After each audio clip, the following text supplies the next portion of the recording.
Hi, my name is Bill Hamilton. I've been doing UFO research for the past 38 years. My current area of research is in the Antelope Valley area, where I've been investigating UFO abduction cases, UFO sightings in the skies over Lancaster, and the existence of underground tunnels and bases and secret projects involving advanced technology and alien presence on our planet. I hope you enjoy the presentation you're about to see.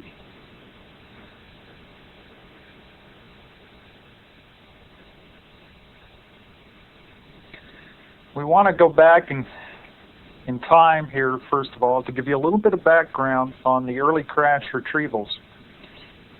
In order to do that, I selected the story of one particular man who I talked with for a period of about 2 or 3 hours in a parked car with the outside of his home with the doors locked and the windows up. And you see these people get very nervous about talking about something like this. And I call this man Mr. H in my book. He was in the Army, a private in the Army, stationed at Roswell in 1947-1948 time period. And he had participated as part of his duties with the CID at that time in 2 crash retrievals.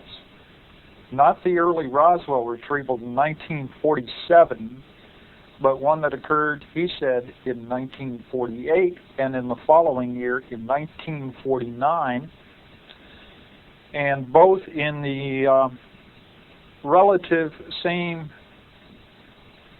geographical area, which was out on the San Augustine Plains near Socorro, New Mexico. Now, on crash retrieval number 1, they were bussed out to the site in a school bus with darkened windows.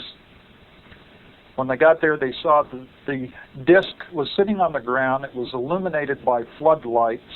The disc was about 30 feet in diameter. He said there were 2 alien pilots recovered from this disc. One was alive. Doctors were walking the live alien around for about 12 hours trying to save it, but it died. The disc had 1 round room with a central column in it. This is the waveguide within the craft, directing the gravitational wave field out and around the craft. It took only 3 men to lift this disc. It was so light, onto a lowboy truck.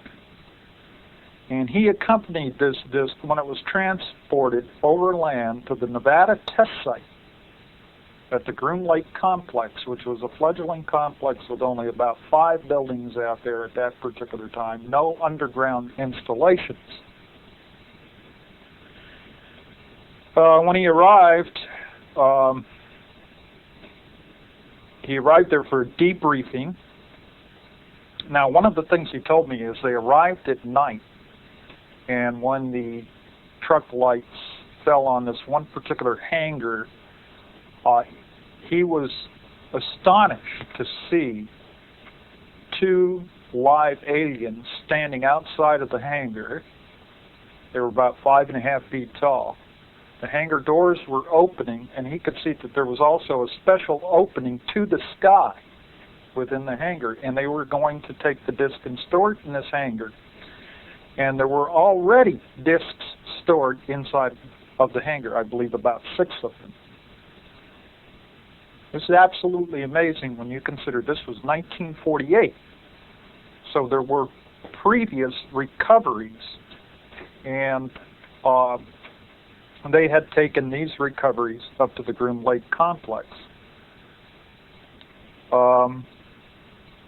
He was debriefed at a long table along with the others on the retrieval team.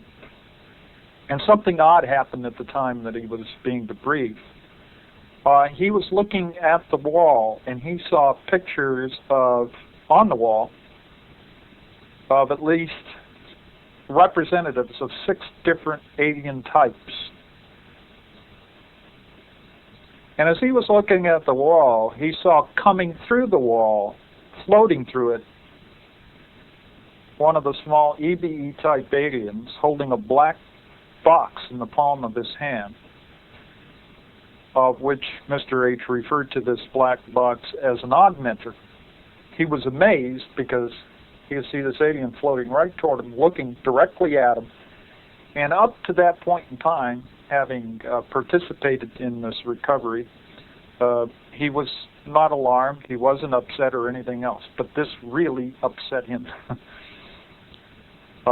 When he went for meal break to the cafeteria, he noticed that there were areas designated for humans and other areas designated for aliens. The 6 races of aliens he claims to have seen are the human, the orange race, the tall grays with long noses, short grays, and another type that looked something like the photos that was used in Aviation Week, and an unknown type. He commented that humans and oranges could mate. One of the types wore a hand beam weapon on a belt.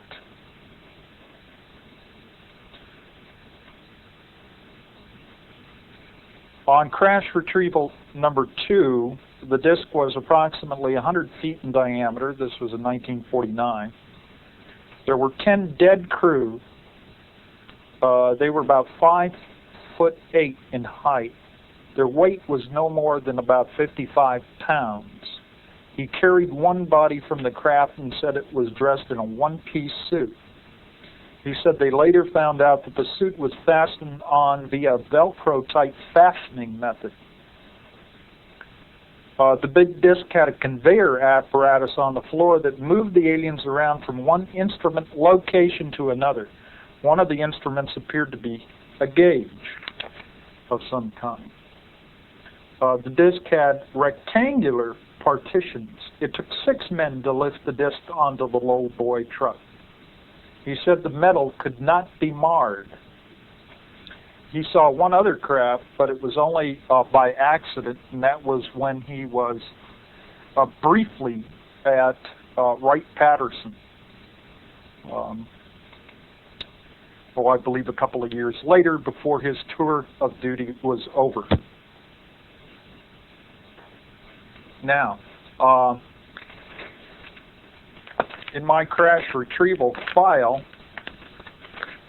I have listed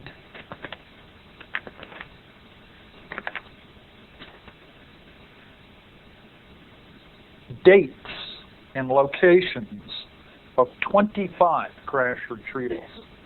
A lot is unknown about several of these, and we're unsure, and along with the number of bodies that were recovered at the site.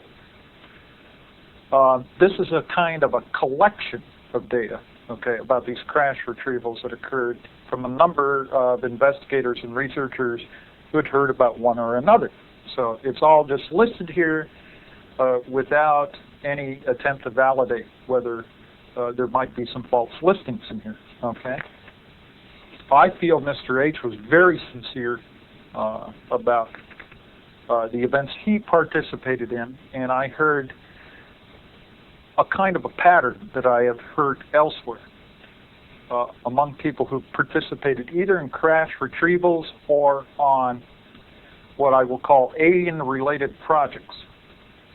And there's a pattern to this kind of thing where they're bust out and they, to the site with windows that are blacked out, or they're flown on an airplane with blacked out windows. There's a minimal of talk communication. You know, there's no small talk. You don't talk about, well, what's going on here? You know, does anybody know anything? You know, and try to get people to talk. There isn't that kind of talk going on. The only kind of talk that is going on is hand me the screwdriver or whatever it is, or the flashlight or whatever instrument, and it's just held down to a minimal level.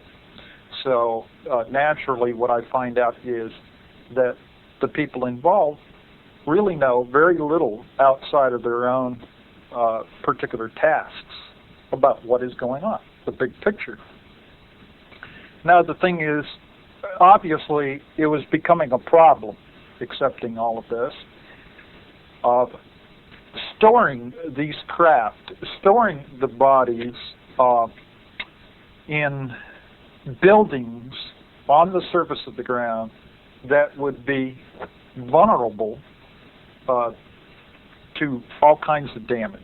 I mean, somebody could look, eventually, of course, with spy satellite systems and these kind of things and advancements in technology, other countries looking in on us, other foreign agents or whatever, could discover what we were doing, that we were storing these type of craft. So I'm sure that sometime in the 1950s a plan was devised, maybe even before that time, to start building extensive underground installations and to store some of this stuff in underground installations and to create research laboratories so that these artifacts could be studied. And probably another priority was to establish communication with the aliens. Now, obviously, some communication with the aliens had already been established as early as 1948. If we consider Mr. H's story and any other corroborating testimony of that nature, then this is very astounding. Okay. Some of the early records, it was said, have been taken to other sites like Los Alamos, Sandia, Wright-Patterson, and stored in a special building there. Now, I know that, and I have some of the documents in my files, that the RAND, or the United States Air Force, commissioned the RAND Corporation to conduct a study. This is back, the first proceedings on this were published in 1958. We only have available the proceedings from 1959, which show that almost all the expertise from various corporations were gathered at a symposium to study the feasibility of constructing what are called deep underground facilities. Not something that's only 10 or 20 feet below the earth, but we're talking hundreds to thousands of feet underneath the surface of the earth.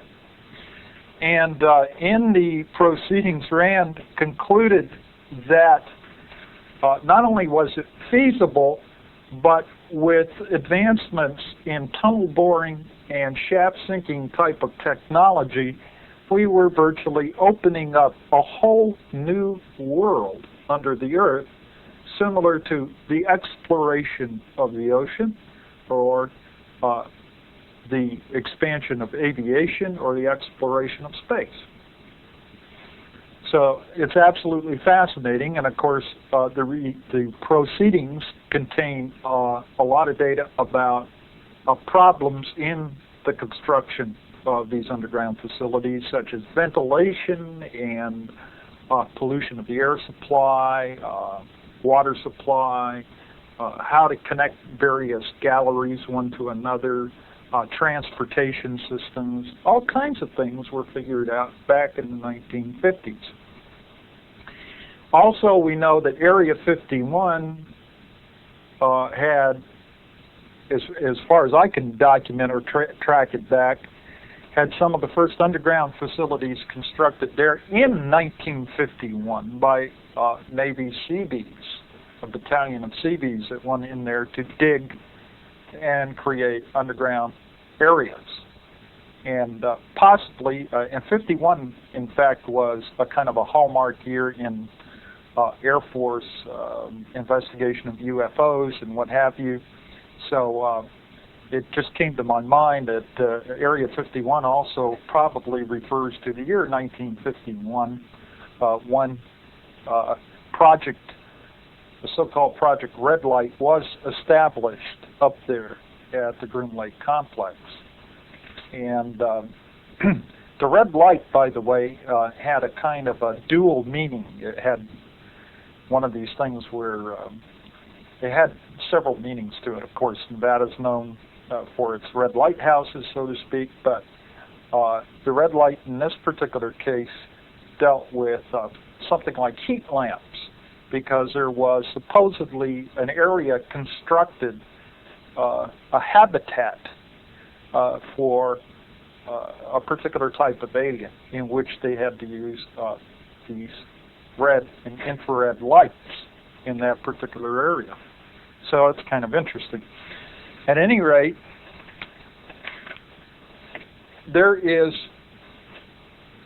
a tremendous consistency of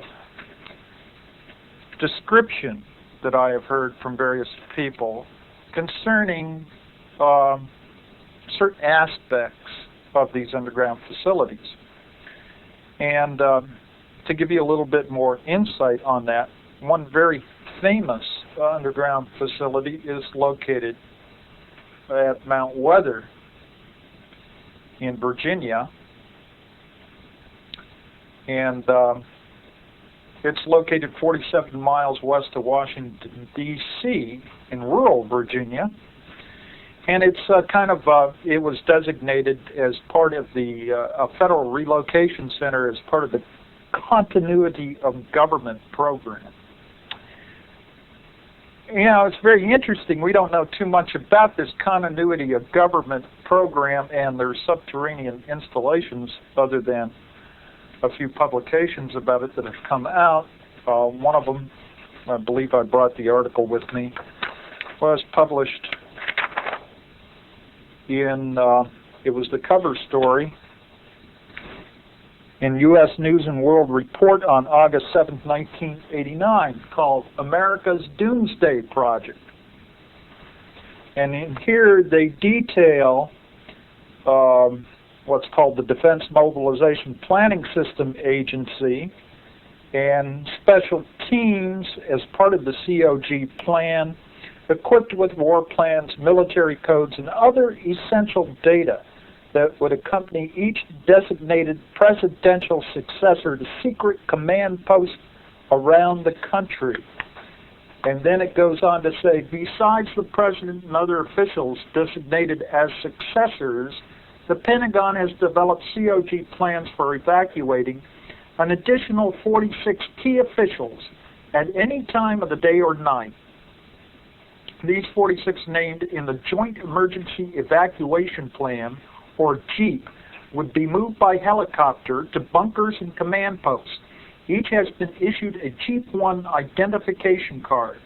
Most of the JEEP-1 cardholders are military officers who work for the Joint Chiefs of Staff. An additional 248 JEEP-2 cardholders, disaster relief specialists, senior Pentagon officials, and others would be airlifted to bunkers and command posts, but only between the hours of 9 and 5.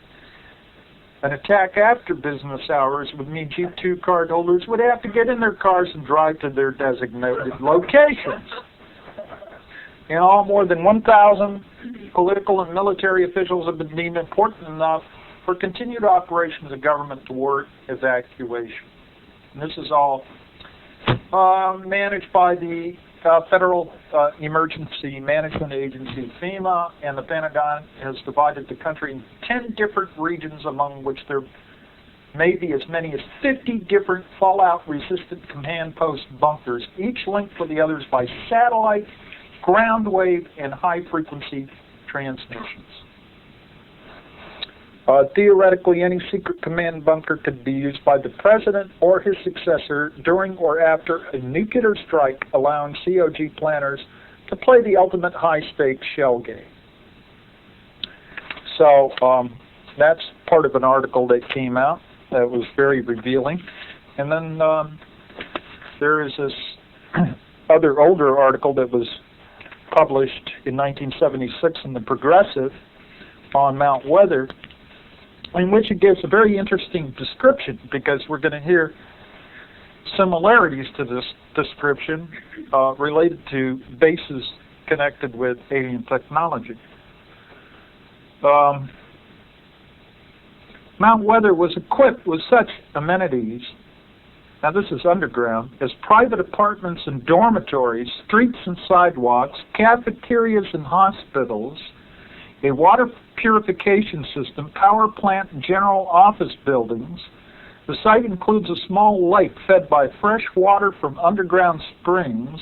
It even has its own mass transit system, small electric cars that run on rechargeable batteries and make regular shuttle runs throughout the city. These same little electric cars have been reported at other underground facilities, including the one at El Mirage Dry Lake, the one at Dulce, New Mexico, and I'm sure also at the Groom Lake Complex, I'll call it, because in fact there are several underground areas there, including an entire underground city approximately 40 miles into the test site above the Mercury base station. Okay, and I have talked to somebody who drove into this underground city and talked to the security personnel there. He was buying tires. Believe it or not, there's various people that are allowed on the test site to buy equipment from time to time, and this person had already had a track record of working very sensitive areas, so I guess he was pretty much cleared. But he found out, just talking with the security man there, who probably shouldn't have been telling him very much of anything, that there was an entire population of people living in this underground city who never really came up to the service, and they sent their children to schools down there. So what are they doing? And is this underground population recorded on the census of the United States? And what kind of economy do they have, and is it a parasitic economy, or has it been a parasitic economy? How can they grow their own food, et cetera, right? Mount Weather and the 96 federal relocation centers scattered across the countryside. Now here it says, in an older publication, 96, not 50. 96 federal relocation centers scattered across the countryside in Pennsylvania, Virginia, West Virginia, Maryland, and North Carolina make up what the FPA calls the Federal Relocation Arc, a system of underground shelters assigned to the various departments and agencies of the federal government. Mount Weather is the operational center. There's much, much more to this, but the bottom line on it, to what's going on at Mount Weather, is that through the years of Mount Weather's system, its computers, its surveillance technology, its scores of relocation centers seem to escape congressional oversight. Good grief, how can those guys miss this thing? And in the process, to have eluded the traditional and increasingly persistent call for public accountability. The program has no official charter. It runs without any set of stated rules or regulations. Its surveillance program still remains secret, even from leaders of the House and Senate. Ford administration officials have refused to comment directly and clearly on the subject of Mount Weather's dossiers. To its credit, Mount Weather seems to have steered clear of the abuses that have been linked to the CIA, the FBI, and the National Security Agency. There's no hard evidence that Mount Weather has been used for the political benefit of the incumbent president. But the experience of Watergate and all of its related abuses should compel Congress to take a long, careful look at this unobtrusive but potentially powerful program. The danger of abuse is clear and present, as it is in any institution that is exempt from accountability. It would be ironic to discover someday that our continuity of government program has not provided continuity at all, but had been the instrument for discontinuing open and democratic government, that the very program designed to protect Americans has actually been turned against them.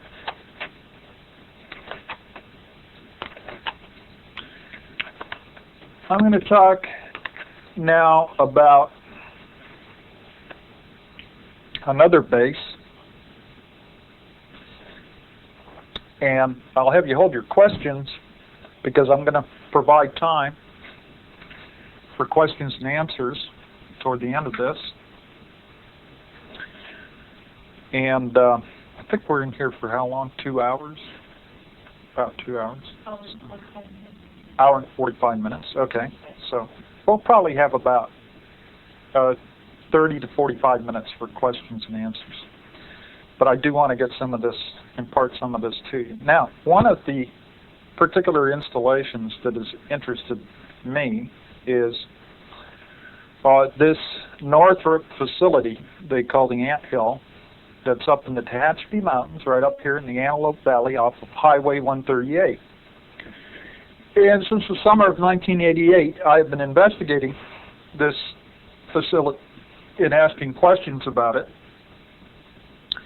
And when I looked into the missing time case there that happened to Ray and Nancy back in 1988, and with the overflight of the boomerang-shaped UFOs, I became very, very interested in it.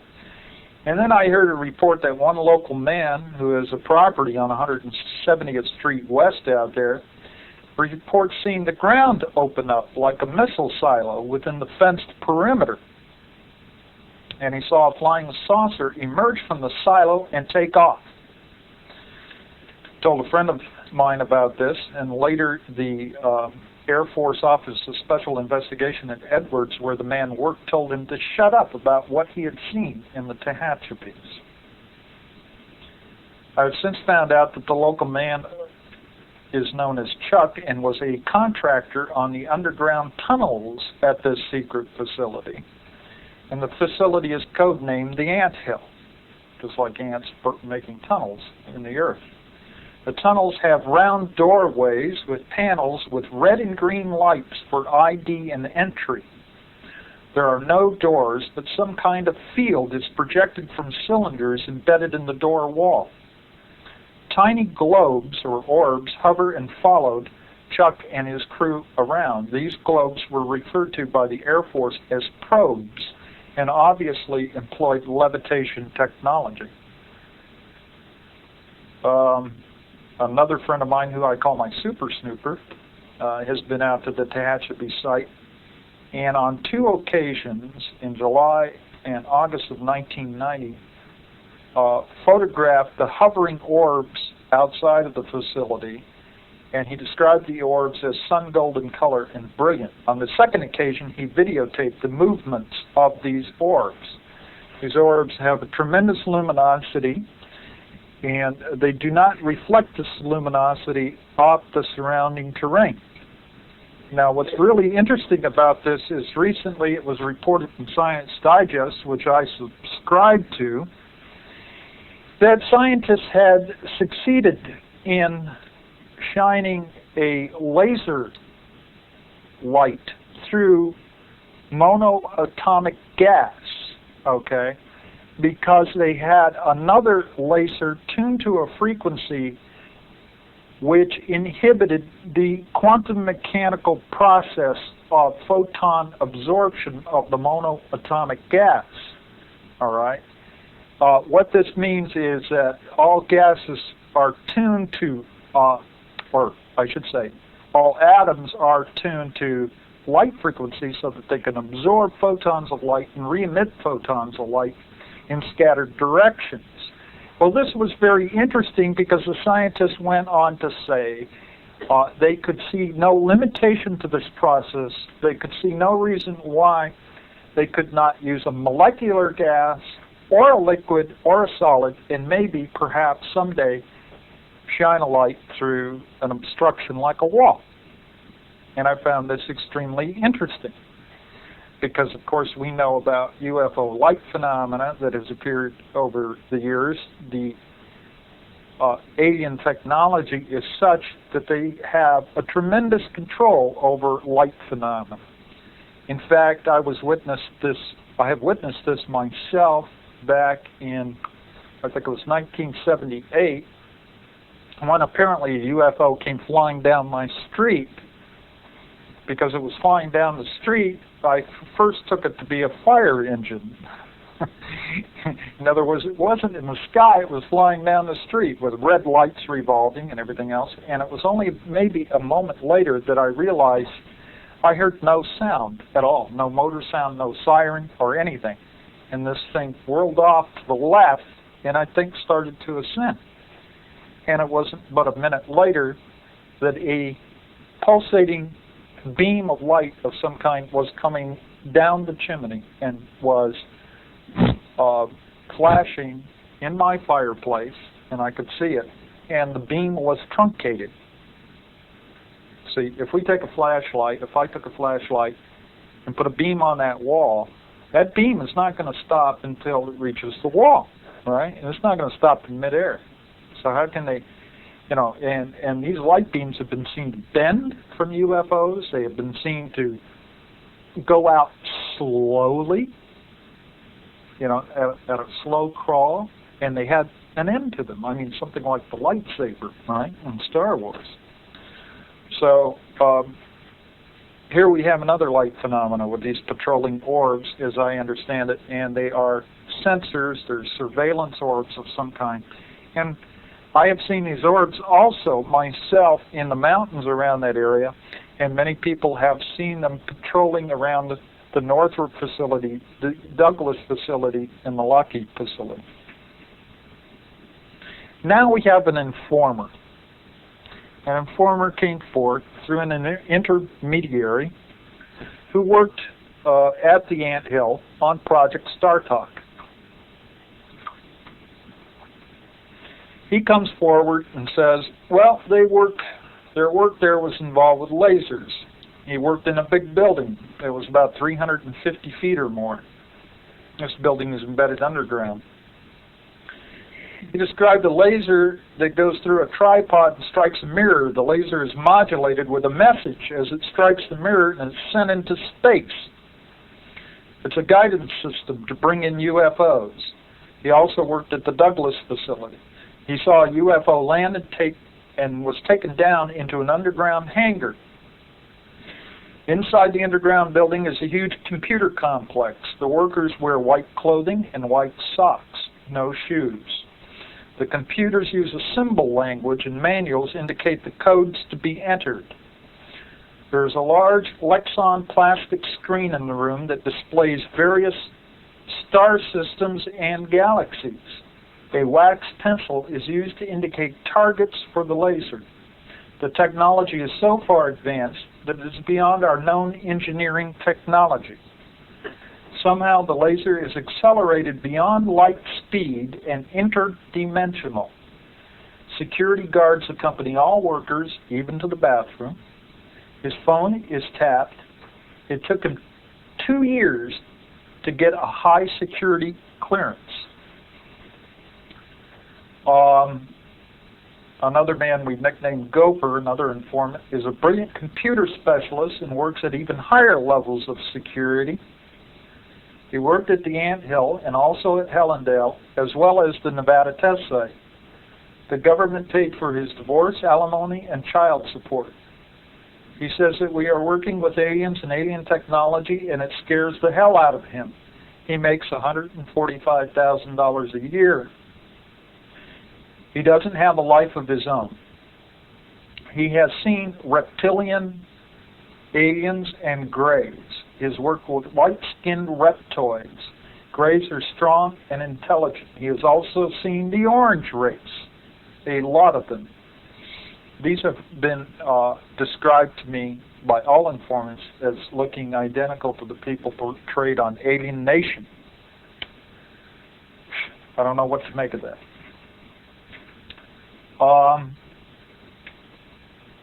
He has seen no benefit to humanity, but he is trying to find out what is going to happen.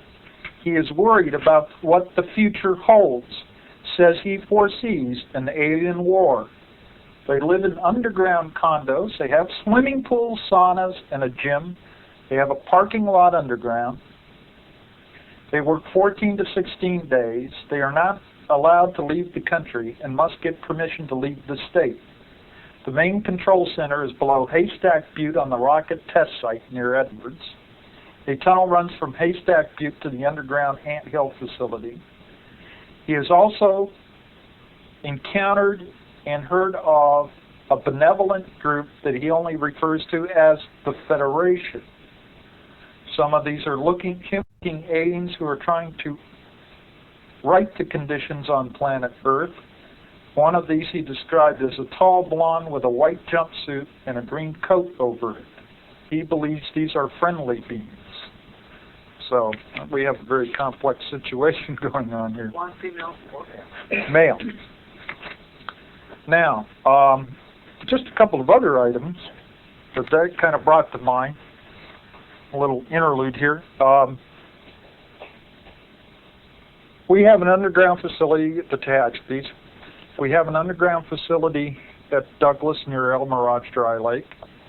Also under a False Dairy Farm out there. Also at George Air Force Base. Also at Edwards. Also at the Rocket Test Site, and also at Helendale. This is just California. Okay, and there's an extensive system of tunnels that connect the various installations. Transportation is sometimes by ground vehicle, electric car, or by, if you will, a magnetic train that runs through a partially evacuated tube at very high speeds. There's no mystery about these underground trains.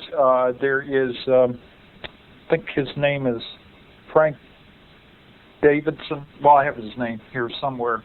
He's a professor at MIT, and he wants to bring the underground tube system into the commercial sector and build a coast-to-coast system, 1,500 feet underground.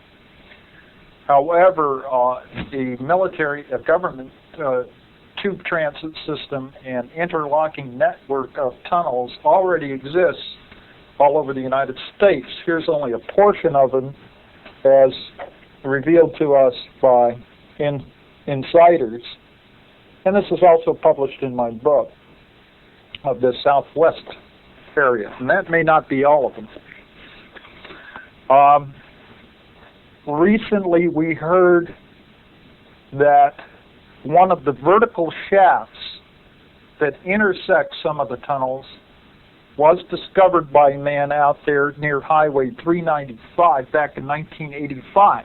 Now what he did was he got somebody with a cable and sat on one of these little seats and was lowered down this 40 by 40 shaft, and he took a lantern with him, and at about 50 feet down he encountered a tunnel. I think I'm not sure what the dimensions of the tunnel were. I think 12 by 20, but I'm not sure of that. And he'd go down some more and another tunnel, and he kept going down until he reached the end of the cable. And still he had not reached the end of the shaft. Now, at a certain depth, and I'm not sure how far down, 500 feet or so, he said there was a lip around the entire tunnel, looked something like titanium to him. And there on down, the shaft was lined with this titanium. He decided to be pulled up again, but he decided he could dispense with the lantern because he wanted to see how far the shaft went down further. So he let go of the lantern and watched the light as it spiraled down into the shaft. But it went out of sight, and he never did hear it hit bottom. I've had friends of mine go out to investigate this particular shaft, and they have seen it. In fact, they asked my super snooper to go out there, and he verified it. And I said, well, did you take pictures? And he said, no. And he takes pictures of everything. He didn't take pictures of this. But apparently they're intending to go back and lower a video cam with a light on it on a cable so we can get video recordings. However, one of the guys that was working on this, he talked to a couple of people who worked on tunnel projects, and they told him, oh yes, we'd go down in the state of California, come up in Utah and take 3 weeks leave, and go back down in Utah and have to come back up in another state, and what have you. And he said, you probably discovered one of the connecting vertical shafts that was not capped off. And he says, I'm sure that we capped them all off, so I don't know what happened to the cap on that one. Well, this guy's another super snooper that was looking around, and he's gotten into a lot of trouble because he goes right up to fence lines and out into places where he shouldn't be, And the last I heard was they decided to buzz his house with a black unmarked helicopter, and so he's kind of laying low right now. But he's found out a lot of interesting things on his own. And he delivers construction material. He's a construction worker to the Anthill facility. So he's been up there and he's seen the openings into the underground. Okay, so let's get on with the story of the Dulce facility, which I became intensely interested in about 3 years ago when I took a trip to Dulce, New Mexico. And it's a sleepy little Indian town on the Hickory Apache Indian Reservation up there. And I believe it's somewhere around 5,000, no, more than that. Somewhere between 5,000 and 7,000. I mean, the elevation up there is tremendous. And lots of snow for many, many months at a time. And I was conducted on a tour around the Dulce area by State Police Officer Gabe Valdez back in April 1988 because I wanted to ask him about the sites of the cattle mutilations and what he had observed and if he had seen any UFO activity, if he had seen any evidence of getting into entry to underground areas. So he was most helpful. And then I was trying to analyze and get opinions about the controversial information that was released by scientist Paul Benowitz, who back in 1979, 1980, claimed that he had established communication with little gray aliens at this underground facility up at Dulce. Now, of course, since that time, and Paul has had a lot of trouble, and he has written a book about all of this, and there is a recent article in UFO Universe about the mysterious Paul Benowitz. But he has been debunked by such researchers as Bill Moore, who feel that Paul Benowitz did stumble into something, but he was fed a lot of disinformation. Well, I happen to differ, in my opinion, from Mr. Moore, in that I think he really did stumble into something, and they just tried to divert his attention away from it. And some of the people that were involved in chasing Paul around were with the National Security Agency and the Department of Energy, because the underground facility there at Dulce is run by the Department of Energy. And the Department of Energy is part of the U.S. intelligence community, as is the State Department and the Treasury Department, not just the CIA and the NSA and the FBI and what have you. There's many things like this. This can be verified, if you will. Go down to the library and look in any U.S. Naval Intelligence Manual, and you'll see the Department of Energy is on the organization chart. I mean, it's little things like that, right, that we should become familiar with. And I find that very interesting since, of course, the Department of Energy controls the Tonopah test site on the Nevada test range.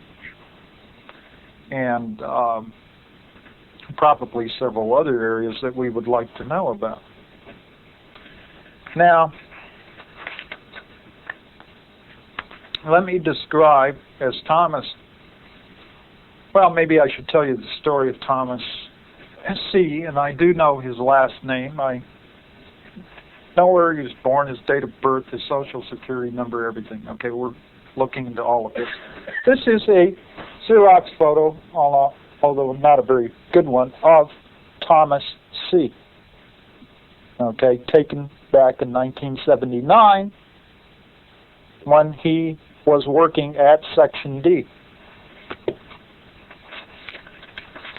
This is a very poor photo, just one of many that he took of the hematology or blood lab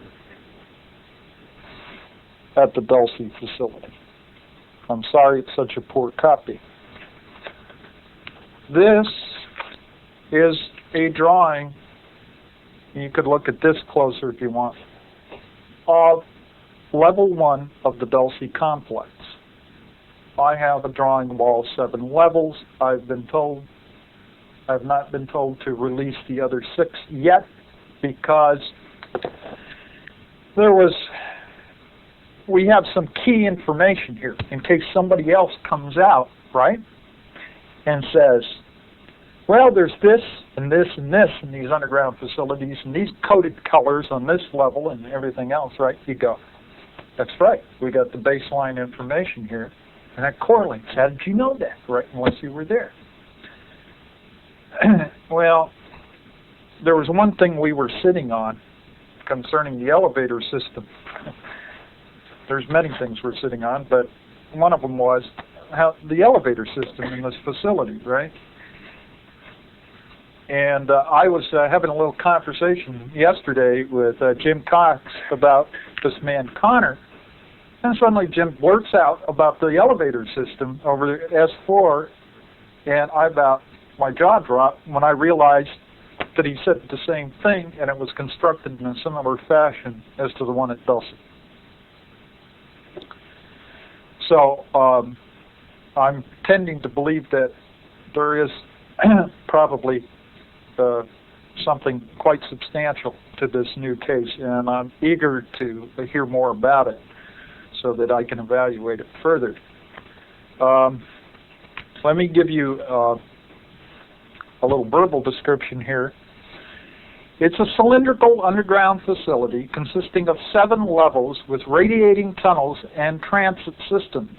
Each level has a ceiling of 7 feet, except level 6 and 7, where the ceilings are 45 and 60 feet, respectively. There's approximately 45 feet between each level. The first level ceiling starts at 200 feet below the surface. The average highway transport tunnel ceiling is 25 feet.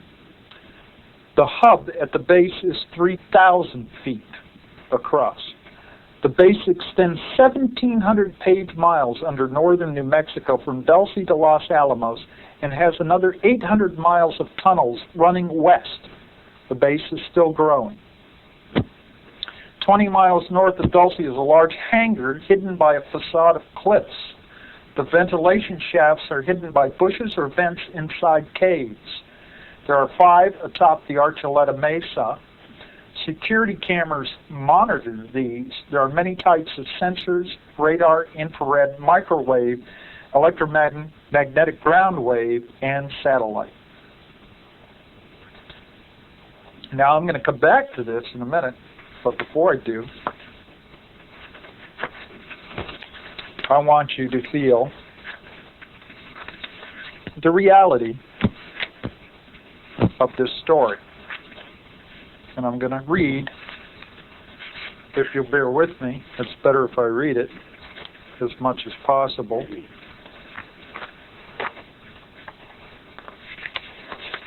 The story written for me, and this supersedes all previous editions that I have given of the story of Thomas and his involvement. It's a story written by his best friend, who I had the privilege of talking to on several occasions. It is a woman. Thomas C. has a passion for antique cars, any antique car, but especially Packards, but mostly the big nose cars of the 40s and early 50s. A lot of his spare time was spent modifying his 1949 Packard, and he needed special parts. His friends told him about an older man in a near town that had a machine shop that could rebuild antique cars. He found Ed West to be easy to talk to, not just about cars, but about anything. Soon the two spent countless hours discussing cars, planes, and the space program. Tom and Ed quickly found they were both fascinated with flying saucers. After a few months, Ed introduced Tom to the organization, a group that did deep research on flying saucers and contactees. Tom completed the initiation, and soon he was doing several assignments at the same time. At that time, 1961, he was in the Air Force, stationed at Nellis at Las Vegas, Nevada. He was schooled in photography, receiving a top-secret clearance. He was given the chance to receive extra training in West Virginia. It was there that he first worked in an underground base. When he left that facility, his top-secret clearance was upgraded to TS4. Meanwhile, his duties as an Air Force sergeant included photographing a runway exercise in Florida. He took advantage of the off time to meet one of Ed's daughters, me, that's the person writing this, that lived in Orlando. Tom was pleased to discover that I drove a Packard, a 1950 straight 8, whose hood sported a beautiful swan. The friendship began the same day. The next year, in 1963, I got a divorce and moved to Las Vegas to be near with my folks. Back in Florida, I had experienced a close encounter with a glowing flying saucer, and the haunting dreams and memories were bothering me. It was Tom that introduced me to the organization. After a few visits, I was initiated, and I began assignments for that group. Tom and I began collecting books, articles, and magazines about UFOs. Many times we spent half the night doing research. Over the years, Tom became the brother I never had. We had a lot in common. It was only a few months apart in age. His parents were killed in a car wreck when Tom was a teenager, so he looked up to my folks and even called them Mom and Dad. Hopefully this is something that will appear in a future book we're working on, or we're going to put this all together. Thomas stayed in high security photography for 7 years. Leaving the Air Force at the end of 1971, he began working for Rand Corporation as a security technician here in California. Within 1 year, his TS4 clearance was upgraded to Ultra 3. When he met Kathy in 1972, we all knew she was the woman Tom wanted before he admitted it. I stood beside Kathy when they were married the same year. It was spring 74 when Tom told us that in 7 months there would be a baby. On November 7, 74, Eric Scott C. was born. No new daddy was happier than Tom. He gave out cigars to everybody. In 1977, they moved to Santa Fe, New Mexico. Tom had been transferred, and his clearance again was upgraded, this time to Ultra 7. Though he told me he found his new position financially rewarding, he discovered there was more stress. He told me that he worked underground and in incredible security in and for the photography department. His job included all aspects of photography, from large format cameras to mini cameras. It was his responsibility to check, align, and calibrate all the security video cameras from the doors to exit tunnels. His position required that he be armed at all times. 2, it was his job to escort visitors to certain areas of the base. When he finally left the Dulce base, he had earned the security rank of Major.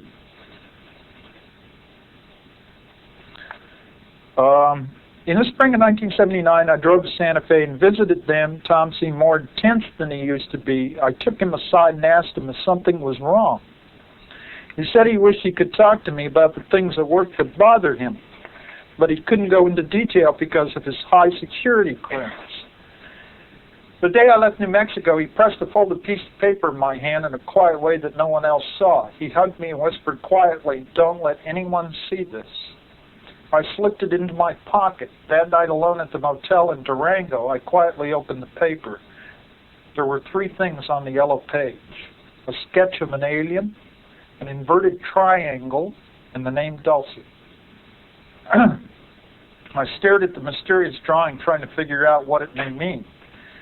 The alien in the picture had a large head, big black eyes, no nose, and was bald. The triangle was shaded black, and I knew I'd seen that shape recently, but couldn't remember where. I turned on the faucet, soaked the paper, and flushed it down the toilet. That night, I had nightmares about aliens. In the morning over coffee, I looked at the map, trying to decide what route I would take back to Vegas. Suddenly, I noticed a small town near the New Mexico state line called Dulce. My heart jumped, and memories of the sketch flooded my mind. Is this what Tom was trying to tell me? Thoughts raced through my mind. What is going on in that tiny town? Are there aliens there? What does a triangle mean? Then I remembered where I saw the black triangle. It was on a hat on Tom's coffee table.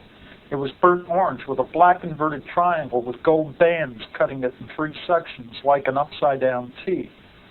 I knew I had to drive through that town to see what I might find, but there was nothing different or suspicious that I could see. It looked like any small desert town in any desert Indian nation. I put the doubts in my mind aside. Whatever Tom was trying to tell me would stay a question in my mind for months to come. I went back to Durango and drove to Cortez. I fell in love with that town and knew that this was a hometown I wanted. That fall, I moved to Colorado. Early in December, Tom made a surprise visit. He told me that a couple of months back he'd walked out on his job at Dulce Base after a major dispute between the security workers and a military group.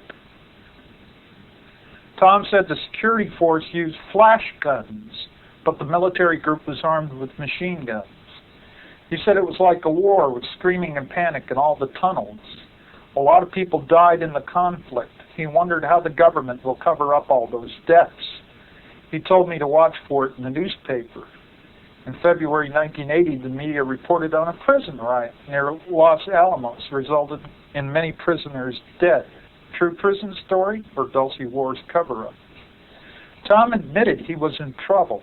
He said he went back to the base hoping no one would see him and took photos, papers, and other items. He said he entered and left through a ventilation shaft inside an ice cave, knowing there was less security there than any other place in the base. After leaving the cave, he returned to a prepared box, put all of it in the box and buried it, then went back to his car, but the security guards were waiting for him. They questioned him as to what he was doing there, but allowed him to leave. On that cold December visit, he told me he was on his way to Colorado Springs and was on the run, and it was hard to keep one step ahead of the group that was looking for him. We discussed the things he said he left in a box near the ice cave. He described how he slipped into the area and retrieved the box with the camera and other things. Tom asked me to have faith in him and that no matter what I may hear about him, I should always remember that he is the same man I've known for years. That evening after dinner, he made several long-distance phone calls. I know he called someone in Idaho, but I have no idea who or why. That night he slept on my sofa, but left during the night. I was really worried. I called Kathy. I knew something was really wrong when she called me by the wrong name and asked if she could call me later, but she never called again. The next day, 3 men from OSI questioned me about Tom's whereabouts. 4 more times in December, other men questioned me, wanting to know more about him. I told them I didn't know anything and said I'd call him if Tom calls me. January found the CIA on my door. I lost track how many times they questioned me. They insisted that I have more information than I'm telling them. Maybe they were right, but the stress was beginning to get to me. My head ached constantly. I had been in a car wreck in the middle of '78 and had headaches a lot. Those headaches seemed to be back. At the end of January 1980, my doctor ordered some tests in a Farmington, New Mexico hospital. Early in February, I entered the federally owned hospital for an angiogram, a simple test that should take about an hour. Something went wrong, bad wrong. I woke up from the test to discover I suffered a stroke. She believes, by the way, this is an artificially induced stroke. She said she had awakened in a room where about the only thing she recognized was the bed and the TV set. Everything else looked like the medical deck on the Enterprise. To her, tell them anything, not for a long time. It was June 1982 before I heard from Thomas. He called me from my dad's. We talked for hours. He'd been in 20 states and 4 countries, and he'd been running for his life. He was in big trouble, and they were trying to kill him before he could tell the world what was going on in that underground base. He told me about his Ultra 7 clearance. I tried to understand what he was telling me, but a lot of it was too deep for me due to my stroke. I couldn't understand the medical papers or the scientific diagrams, but I had no trouble understanding the videotape he showed me, and no trouble seeing the graphic photographs of alien creatures and hybrid life forms. Slowly over the next 3 days, he made me understand his grave situation. He told me all about the Nightmare Hall area. His vivid descriptions of the suffering people in hideous cages overwhelmed me. He told me that many times the people spoke foreign languages. Some spoke Spanish, some Japanese, and some didn't speak English at all. These were men, women, and children of all ages. These were incarcerated down on level 7, and was the site that caused Thomas to doubt what he was told in his briefings. I asked who is doing this and why.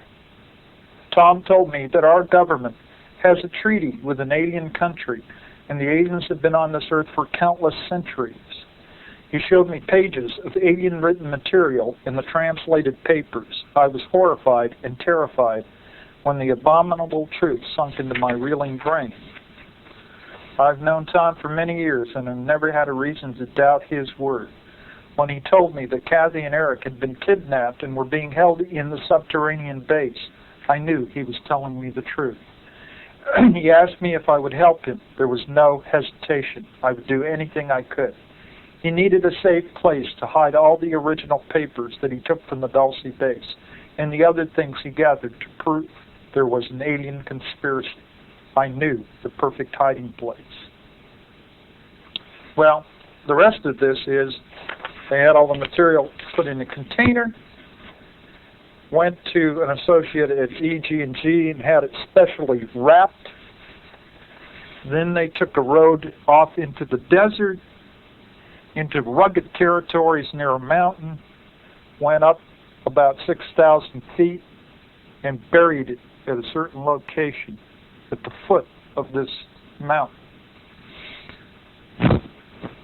And I have been to this location as recently, well, first went there about a couple of months ago to do a kind of recon of the area and kind of judge what we would have to do to hike up and recover the material.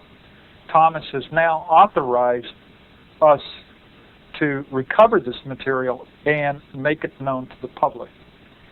But it is the most rugged, most hazardous hiking territory I have ever seen in my life. And why he chose that area, I don't know. I wish he would have hidden it somewhere closer to ground level, because I don't think anybody could have found it anyway, right? Last weekend, we came probably within 100 feet of the location. All the markers were seen, and probably the only fruit of our efforts was Thomas's old shoestring was recovered from the site. Apparently it broken off his shoe up there. My partner, I think, is going to try to make an attempt again about another month. We're keeping the location right now secure. We don't want any interference or trouble. I'm not saying from friends, but we feel that we have discussed this enough that we're sure that they're aware of our activities. And in fact, when I was discussing this news case over the phone to my associate, there was a buzz on the line, and at that point I heard a familiar sound which told me we were on tap. At that time we start yelling into the phone about, well, whoever out there is listening, you want to hear something good? Want to hear a good joke? Or whatever, right? They get tired of this. There are many levels of security clearance, by the way, with code words above top secret. The one that Thomas held was above top secret. It was ultra top secret, ultra level 7, and he was cleared for security on all 7 levels of this particular facility. Now, I've also talked to an engineer, and I have his resume. I know who he is, and he's been to an underground 9-level facility out at Palmdale. And he's also told me about advanced technology. I'd just like to repeat one thing that he told me, and that was, if there's anybody here that doesn't believe in aliens, then they've got a big surprise in store for them. Some of the levels above Ultra that Thomas mentioned to us were Umbra, Stellar, G27Z, Triad, Universal Military Training, Universal Military Service, Astral, and Subastral. And there's Magic. There's also something known as Cosmic Top Secret, by the way. And that is a valid level, but it was more used in NATO than over here. There are Greys and Reptilians in the underground facilities. The Reptilians have their own base called Duke, Dugout, Dutch, or Dross, indicating Draconium. The Drax use a symbol of a dragon with its tail in its mouth, circle with 7-pointed stars in the middle. They stay near the service. They choose to hide and avoid contact. They are soldiers doing a job, and usually there are 2 or 3 at a job site. They are not to bother humans unless the humans are endangering their post. Most of them are not hostile and won't kidnap you, but may blast you with a flash gun that may paralyze you. Causes a temporary blackout. The reptoids speak and their voices are harsh and whispery with heavy S's. They are stronger than humans. They find humans smelly. If you see one, approach it only with arms down, hands open, and palms facing forward. If you fight your fear, he may talk to you. The best defense against Greys is mental control. Strong or bright lights hurt their eyes. They avoid the sun. Nonsensical words will confuse them. I've abstracted these from answers that Thomas wrote back to me, questions that I directed to him. The aliens have mastered matter, he says. They can go through walls like we go through water. It is not magic, just physics. We can learn to do the same thing. It has to do with controlling atoms at will. There are other things about the Dulce facility, the electric carts, colors, levels, insignias, and stuff, detailed information that we're holding in confidence until we can get others who want to come forward and we can verify this. One other item about that particular facility, we found that the water supply is through the Azotea Tunnel, which feeds water from the Oso Diversion Dam in Colorado down a 30-mile-long tunnel and empties the water into Lake Huron in El Bato. More water enters this tunnel than exits, of course. Water is said to be used by the underground base near Dulce for water and power purposes. Here's another little story that adds to that. There's a tube shuttle that runs between Los Alamos and Section D, which is Dulce. Now, 2 security sources revealed that a multi-level tunnel system exists below Los Alamos. Level 1 runs under Main Street. 1 block from the Pan Am building is the old high school, now used as an engineering facility by Macon and Hanger, originally the Zia Corporation. Inside the facility is an elevator that descends to the computer room. From the computer room, a side tunnel intersects the main tunnel transit tube that runs from Los Alamos to Albuquerque. These levels are protected by Proforce security. At deeper, more secure levels exist automatic devices that kill intruders. A security guard accidentally tripped an alarm one time and was killed by one of these. These tunnels are a minor part of the vast network of such tunnels. One other thing mentioned by these 2 sources is an underground city that sported a population of thousands who occupied condo units. Many of these people live permanently underground. Some of the advanced technological research going on involves genetic labs and laser fusion. The budget for the service facility is $1 billion per year, but is many times that for underground research projects. So I'm going to kind of arbitrarily wrap it up at that point, although there are other little tidbits and much more to discuss here, in order to open it up to some questions from you as to what you would like to know more about concerning this. And I saw your hand go up first, so I'll point at you. like to, people at CNN is doing an excavation on the Doomsday Government. Right, probably discontinuity of government program and on the underground shelters. 6 o'clock is what I understand. So, well, again, going back to like this Mount Weather facility and the continuity of government program during a federal emergency, and that's anything that they designate to be an emergency. There will be constituted a parallel government, right? A kind of a successor government.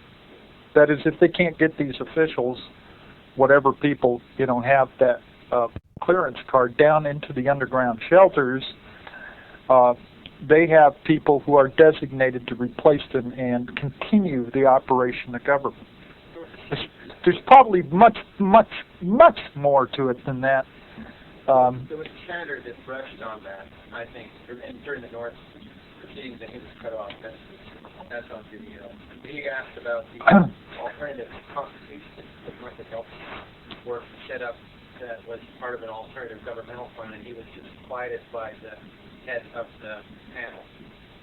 If you want to work, by the way, on one of these underground projects, you're welcome to. You will have plenty of safety in the future. No freedom, if you don't mind that. Okay.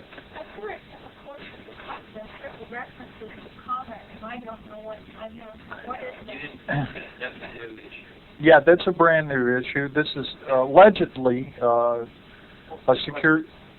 She's asking about a man named Connor. I referred to a man named Connor. That's just a pseudonym. He did give out his real name, Derek. Okay. His first name. And he says that he worked at what? Derek Hennessy. Okay, Derek Hennessy is his full name. All right. He's also called Connor. So why shouldn't I tell Thomas his full name? Nobody will ask, right? Tempt me. He said he worked at the S4 facility, Nevada test site level 2, where there's an area called a museum with saucers, aliens and capsules, etc. And he's a renegade. He's left there. He says he has photographic evidence, and they're chasing him all around the country trying to retrieve it. Let's cross our fingers.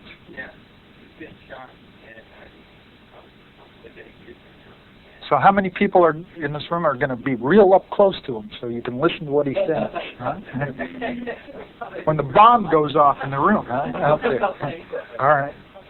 I hear many people talking about the size of the underground veins, and the counts keep on sounding bigger and bigger.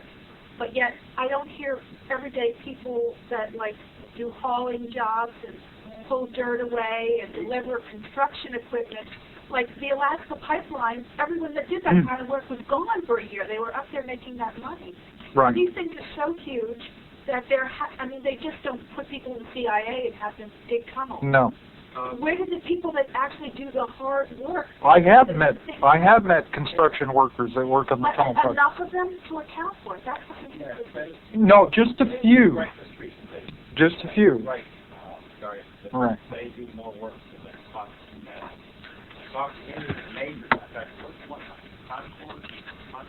Okay, one of them that I knew worked for Santa Fe International. All right. One of the things you have to realize is this is not an ordinary contractor working on the Alaska pipeline. Okay, this is a contractor who, by his record in the military or whatever, okay, is cleared for top secret work. But they get these guys to drive. So they're not going to, and they're not going around talking about their work. You understand that? But no, this fellow I talked with, they were striking. You need a contract to go out in the middle of the desert for concrete 24 hours a day for about 2 weeks, and they want to hear what it's going. See, once I put out the word, I have had people like that approaching me and just telling me all kinds of weird stuff, just like something he just mentioned there. These people are out there, but they feel intimidated. Now, I'll tell you, in fact, I was talking to electronics technician that worked on black projects, And it wasn't alien related. It was like this side of the dividing line, advanced technology. Okay, his phone was tapped. The security guards walked him to the bathroom. They looked over his shoulder when he was working on printed circuit boards. Okay, things like this. They talked to his friends to see if he was saying anything. Right? It's more severe when you're in the alien technology areas, in that you also undergo drug and hypnotic treatment. I know this is amazing, right? Okay, back there. What do they do with all the earth if they just like that? Well, in some of the, over at El Mirage, we saw huge mounds of dirt. It's right out there. You can photograph it. I mean, it's not hidden. And down the Tehachapi, there's a huge wash of the this plastic cement that they use as a binder in building construction. And it's actually toxic to the environment. My friends out there have lodged complaints about it, but they won't do anything. So you could see evidence of this stuff out there. Now, the reason why the mounds of dirt are visible out there in the El Mirage area is because that's a flat area out there.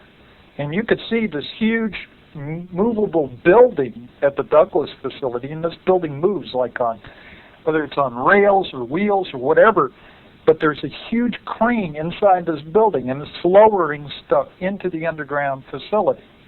Okay? But, you know, and that's visible. But here's the strange thing. Sometimes at night, there's something that comes up from the ground into the building, and the doors are open, and suddenly the top of it ignites with this tremendously brilliant light. And it's so impressive that one of my super snoopers said that he felt like getting down on his knees and worshiping it if he was, you know, of a more primitive bent, right?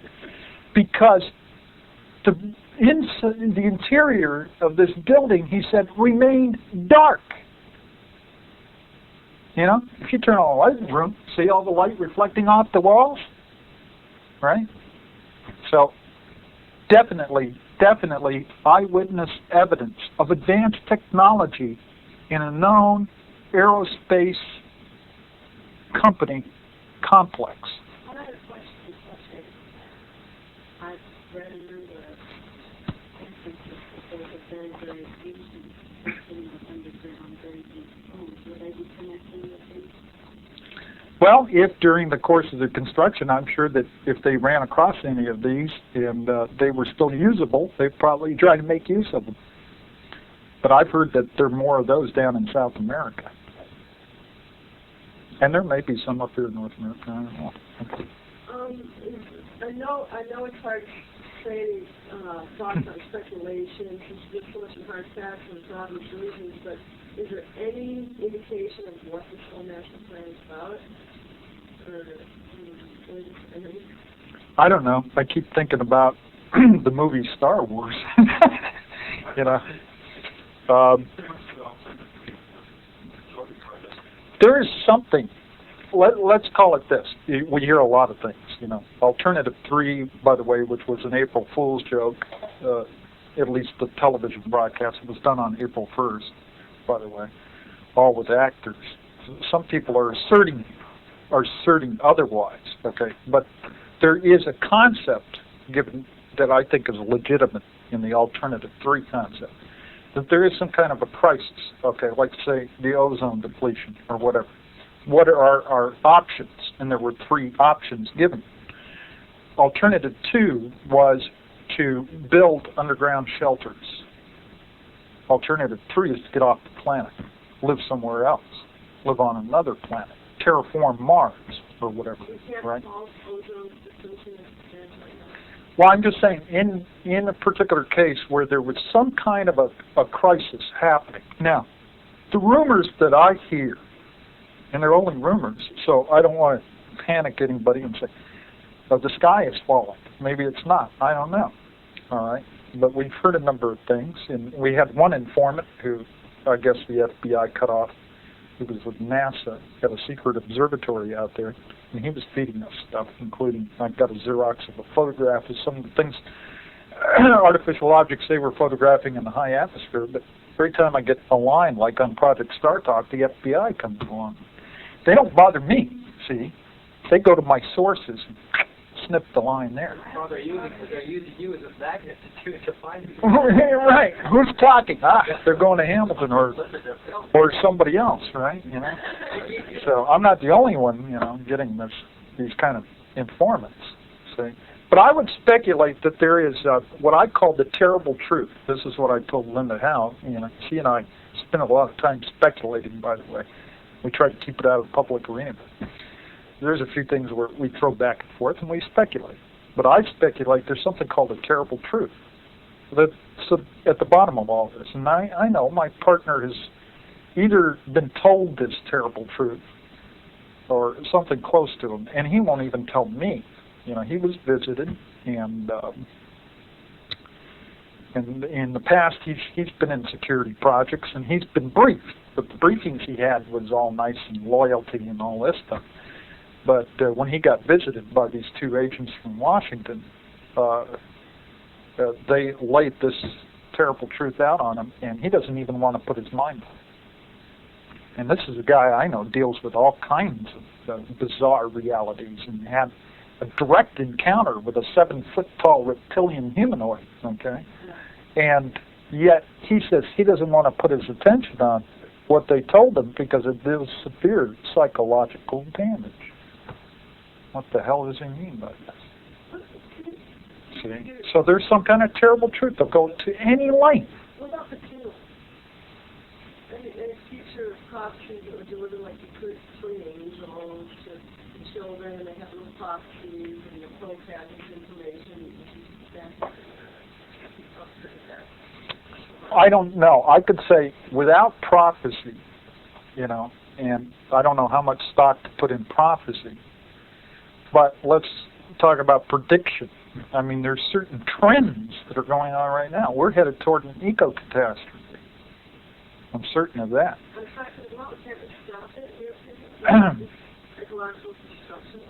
Yeah, but are we? The thing is our momentum such that we're just, you know, already part of the railroad train is going off the cliff, so to speak, right? And who's going to grab the end of the train and pull it back up? I don't know. And, well, when this guy, Thomas C., smuggled out these documents, why didn't he make an attempt to connect with some type of media with foe immediately? What he did was he made 5 copies of the documents and got them to trusted friends, okay? And he decided, at that time he didn't know what to do, okay? He was on the run from state to state, and then he left the United States, connected up with a band of a renegade group, okay? And they have their own underground base in another country. And he claims to be in contact now with benevolent aliens that are helping them out, okay? Resisting whatever was going before. But I guess he was just running too much and couldn't make the connections that way, and just trying to stay alive. And he was also very concerned at that time about his wife and child, who the security team took into, they captured them, okay? And we're holding them prisoner, and we're trying to negotiate with them to get the material back. How long have you known where the location? Not long. I've known that it was buried somewhere for some time, but it was only last April that we were given the authorization to go ahead and recover the material and make it public as soon as possible, because Thomas is predicting that there is a conflict coming up, and that we're not aware of. It's going on now, okay, but that we're not aware of it, but we will soon become more aware of it because it will become more overt. There's apparently a conflict between different alien groups right here. Your last statement segues into what I was thinking of.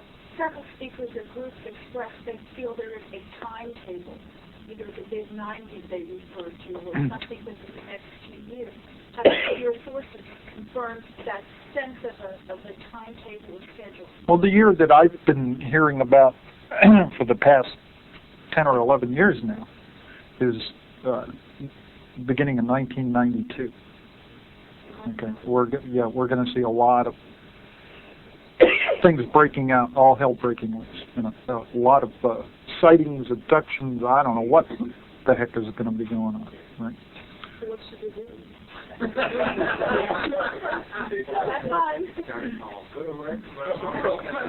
Don't rely on me to tell you what to do. Build your own underground base.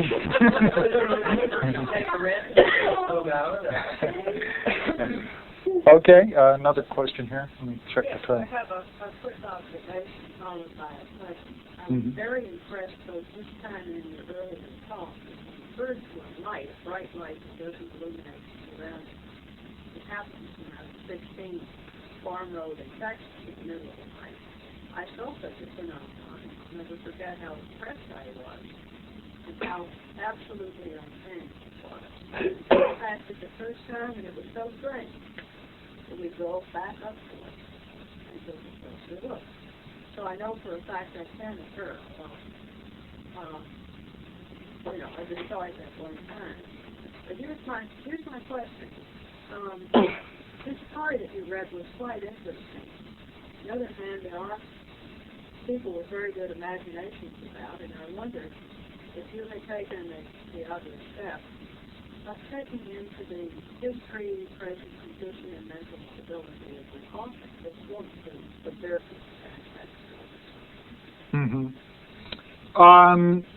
This isn't only dependent on her. My colleague has met with Thomas directly. Okay? Bypassing her completely. I mean, other people have met Thomas, not just her. Okay, so the person we want to evaluate is Thomas.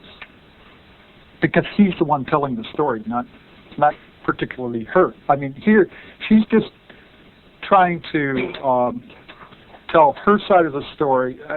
In other words, kind of give a character reference for Thomas, all right? It would take a great deal of time and resource to check out people, a great deal. UFO researchers do not have the resources to do this. If anyone would like to donate a large amount of cash and capital, equipment, and all the means to do this, I'm sure that we can round up some pretty damn good people to start looking into all of these things, okay?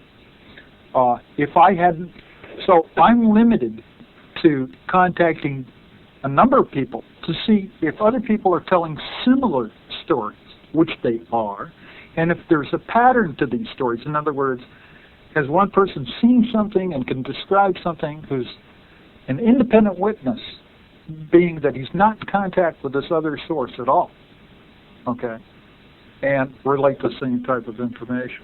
There's and there's other approaches to this too.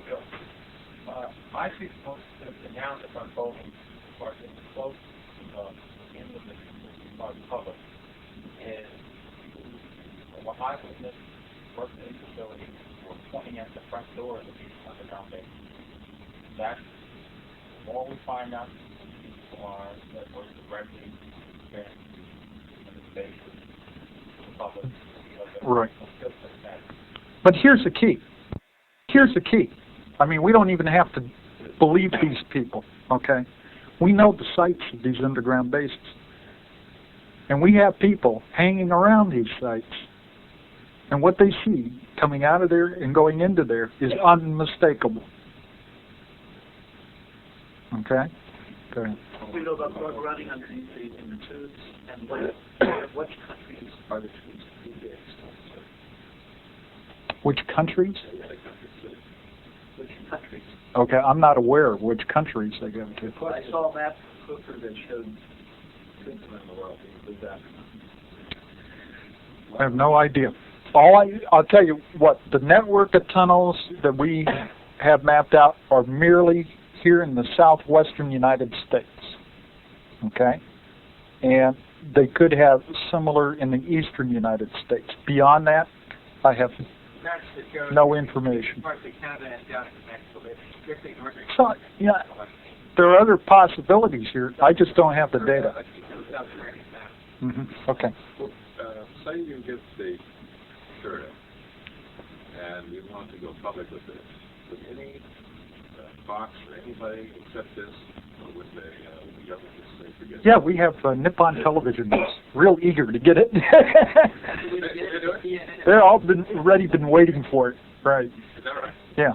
They're waiting for it. What about the Huh? I don't know. I'm not approaching anybody until we got something.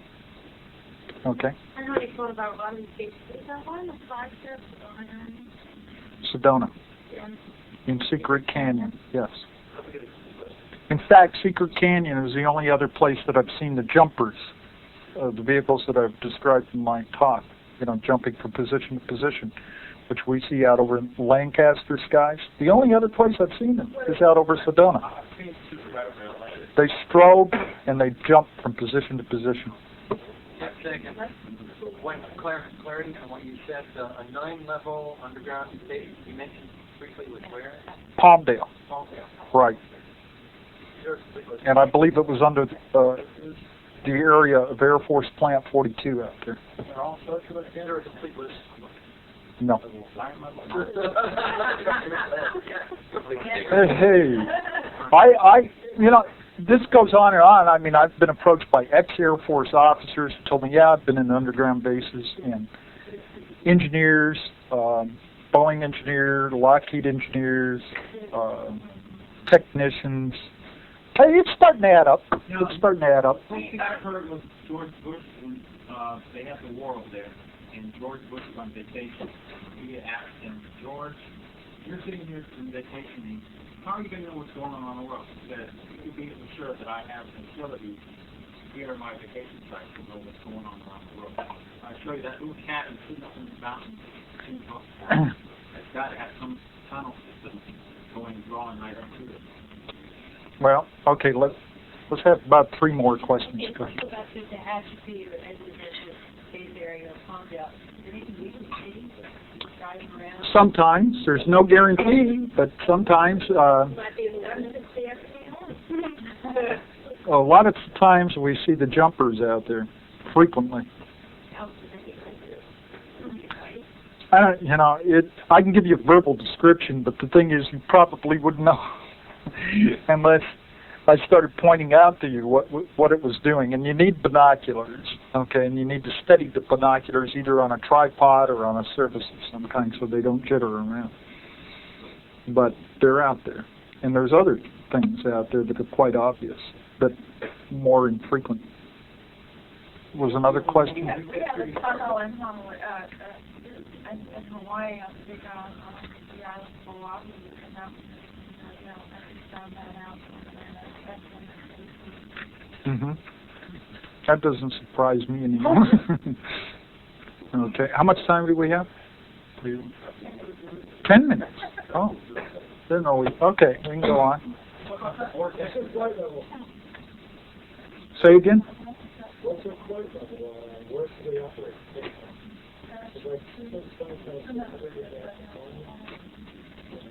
How many miles or how many feet above the ground do they fly? Which ones are you referring to? Of the UFOs? How many feet above the ground? Where should we go? If you go out to the desert? Yeah. If you look at like 2,000 feet. Oh, no particular altitude. Okay, I mean, they could be at any altitude. If you're real lucky, they can come right down to the ground, take you aboard.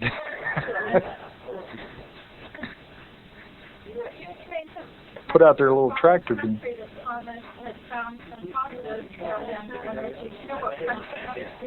Yes, I do. Not at this time yet. Probably.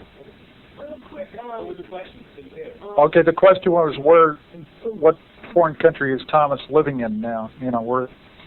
And I don't want to answer that at this time. Are you familiar with any information of Palladium Space being sound system there. Did you hear that? No, What was that last? I have no idea. They didn't use the sounds at all, they didn't understand any. Not that I know of.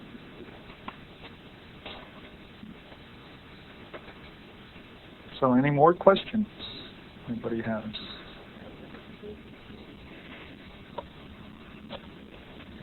Okay. Another one there. I'm curious why you're announcing that you're about to recover the material. Surely they wanted to go and snatch it. You know when you're going to do it, more or less. By using it. They didn't bother us at all on this last trip, and we announced it. But don't you think it's true? We've got a close to with darn low, and if they're anything, you've got all over the place with darn low wants to snatch it. You know what? After seeing that area, I think they're thinking, why bother? Or let those guys go up and get it, and we'll wait till they get back before we bother them, because we don't want to bother with that. You know, I don't even want to go back up there. I'll tell you. That's what I'm saying. That they, you know, if that's what they're thinking it's snatching it. Could be, but like I said, there are duplicates of this material elsewhere, and the people who have it say if they do not hear from him, see, he reports in on a periodic basis. They do not hear from him on this periodic basis. Assume he's dead and get the material out. This is being threatening him with his wife and child death. Oh, he doesn't care about that anymore now. There's a reason for that you won't believe. When people that work in underground facilities, let's say the technical, highly, you know, the ones that have high security clearances, obviously they can't just change jobs and decide they want to work in Silicon Valley and things like that. But what if they were, did they ever have a chance to recycle? I don't know. Look at Donald Menzel. Oh. That was amazing. I mean, here's a guy that appeared, he was an astronomer, he's a leading astronomer. He has books, textbooks that he's written, and he used to debunk, he was before Philip Klass, he used to debunk UFOs. You know, they're just mirages of light moving around against the clouds and things like that, right? And then suddenly it appeared, this MJ-12 document appeared, a briefing to President Eisenhower, and Donald Menzel was mentioned there as being part of this MJ-12 team. And somebody says, are you crazy? I mean, here's a chief debunker, right?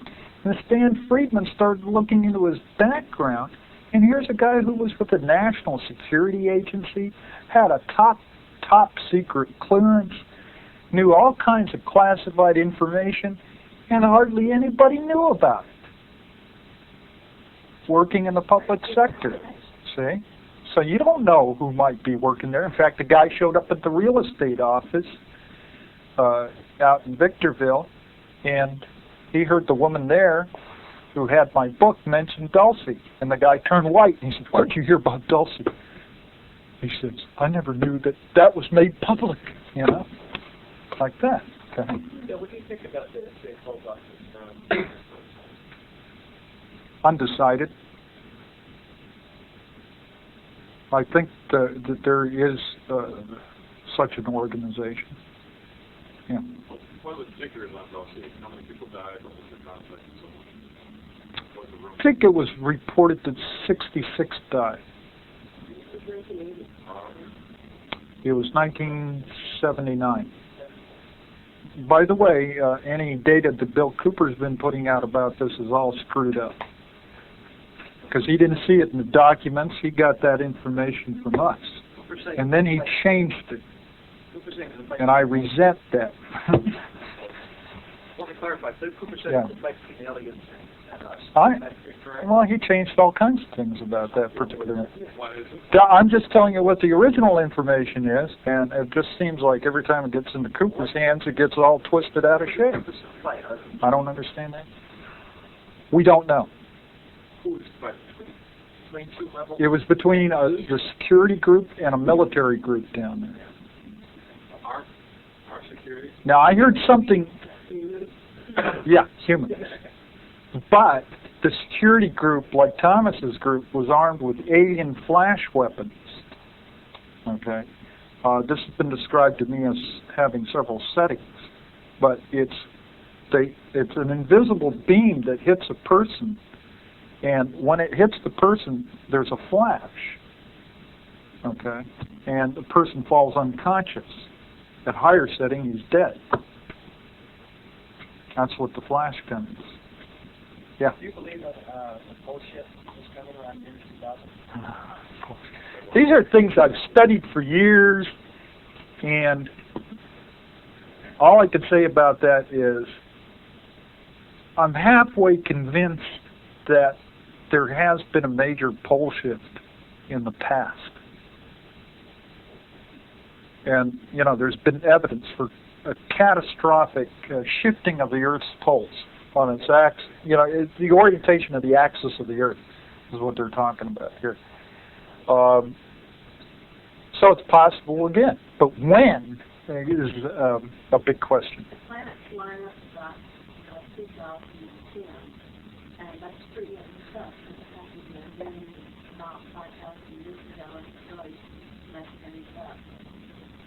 That's in the record. You can look that up in geological theory.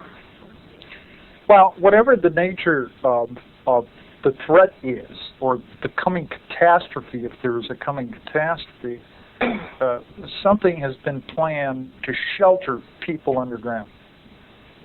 Because there's no doubt, I mean, some of these facilities have been described to me as being as deep as a mile under the surface of the Earth.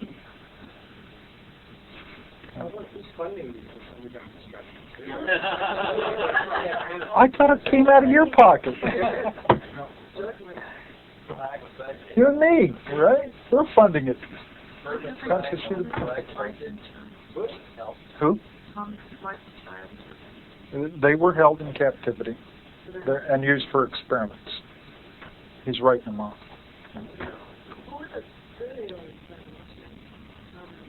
Who are the good aliens? Us. No.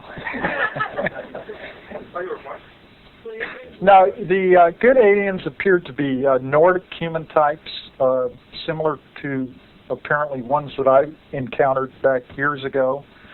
They apparently met with some of the early day contactees and told them various stories, probably partial truths and things like that, but they appeared to be friendly and benevolent. They have distinguishing features. Apparently, some of them. No, they're all, you know, they're not all like blue-eyed blondes. Okay, some of them have dark hair. And, yeah, but their eyes are very penetrating. I believe like I said, I've had an encounter of this type, and my impression was just like what others have told me. You know, I was like a pane of glass. It was looking right through me, knew all about me. Good feeling. Oh, absolutely good feeling. Yeah. Sometimes the irises have funny colors, or they have gold and silver specks in them. And they have extremely symmetrical features. They're just perfect human beings. No. Are you sure they're not both? No, not when they sit in coffee shops and order hot chocolate. I don't think so. I'd go right through a hologram. What is the language of communication? And what is your theory about why? Oh boy, are they telepathic. I know that from personal experience.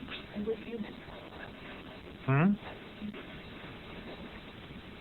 Well, you can talk to, the human type, I mean the ones that are like us, they can speak any language. English, German, Spanish, French, Hindu. Yes, I believe I have. They didn't come off the ship, so that's my little reservation there. But they did come into my house. They look very much like us, except, like I said, we would admire them because they're in perfect physical shape. Both men and yeah, extremely long lifespans, very translucent skin, 5'8" to 6'2", anywhere in that range. not extensive at all. I wish it were. What is your theory about why the government doesn't want us to know this? That's another thing. This is really mysterious to me. Government's really got a lid. They'd do anything to knock down stories about these Nordic-friendly aliens. Why? I don't know. I wish I did. When you find out, let me know. It is a little peculiar in relation to what Michael Lindemann has told us here at the conference recently, and as mentioned earlier about the skin factor, about how it appears the information is being geared to us to represent a sort of positive feeling towards certain types of encounters, without any insinuation of female firehearts, women being related or denigrating. So it would be strange if they don't want us to know about quote positive unquote. You know, that's right. I don't know. What's our time? That's it. Okay. Thank you very much.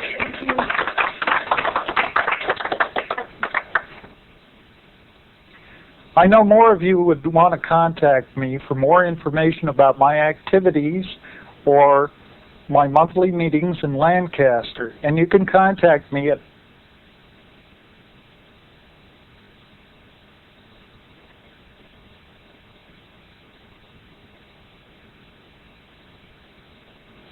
And for further information about my research, you can obtain the book that I have written called Cosmic Top Secret, published by Inner Light Publications, from one of your local New Age bookstores, or you could write the publisher, Inner Light Publications. Thank you very much for watching.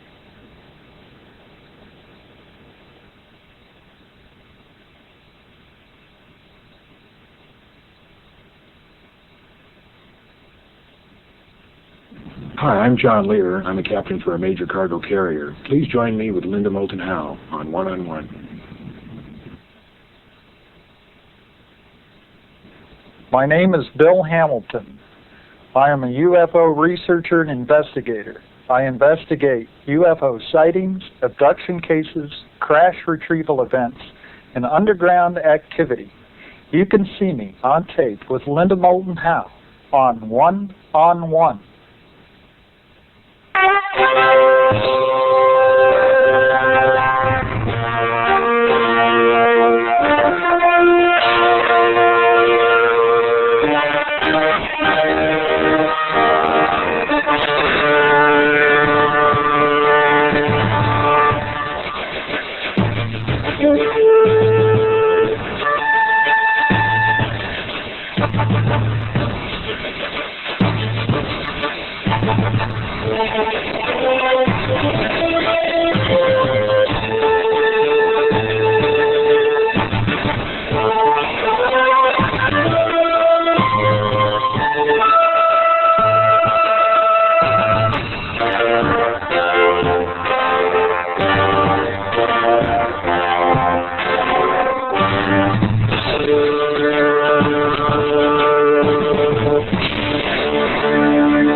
Hello, my name is Sherry Stark. I'm the co-publisher of UFO Magazine, the first journalistic forum for theories and reports about UFOs.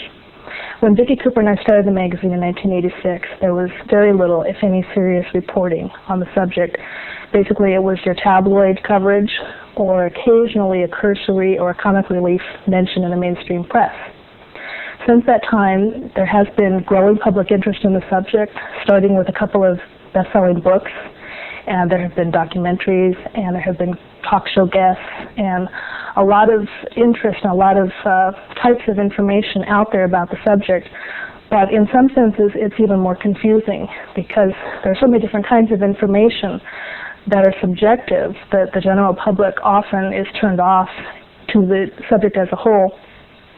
And what we're trying to do with the magazine is present the best information scientifically that is being shown, the best research, and present it in a way that the general public can access it and have a source that they can trust, that we don't have any vested interest or particular theories that we're pushing in the field. We also have like a guide to the best books that are out, the best research that's been released recently, the best cases. We also have opinion pieces, sometimes with theories from different disciplines that might help to explain from a different angle what might be going on. If you'd like to find out more about the magazine, you can send $5.45 for a sample issue, or you can subscribe for $21 for the year. And you send it to UFO Magazine, P.O. Box 1053A, Sunland, California, 91041. And if you'd like to call and get more information, it's 818-951-1250. Thank you.